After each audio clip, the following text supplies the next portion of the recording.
La Polizia di Stato, nell'ambito delle attività di contrasto ai crimini informatici, ha recuperato oltre 400.000 euro illecitamente sottratti nell'ambito di una sofisticata frode informatica riconducibile al fenomeno dell'account takeover, realizzata con il furto delle credenziali di accesso ai servizi di home banking, poi utilizzate per operazioni di pagamento attraverso la piattaforma digitale PagoPA, che permette di effettuare pagamenti verso la pubblica amministrazione e società fornitrici di servizi.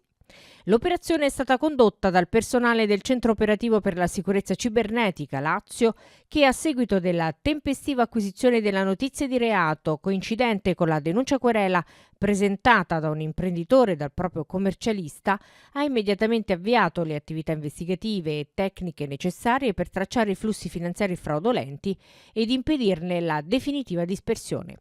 Le indagini hanno permesso di accertare che ignoti autori, con l'utilizzo distorto di tecniche informatiche finalizzate alla sottrazione delle credenziali di autenticazione bancaria, si erano impossessati dei codici di accesso ai conti correnti delle vittime, disponendo numerosi bonifici destinati al pagamento di forniture di servizi e al saldo di cartelle esattoriali intestate a soggetti terzi.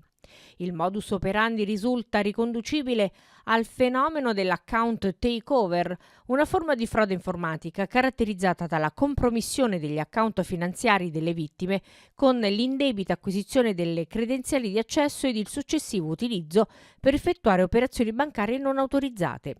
Il rapido intervento degli operatori specializzati del Centro per la Sicurezza Cibernetica di Roma ha permesso di attivare subito le procedure di blocco e di recupero delle somme fraudolentemente trasferite, permettendo il recupero di oltre 400.000 euro ed evitando l'ingente danno economico subito dalle persone offese.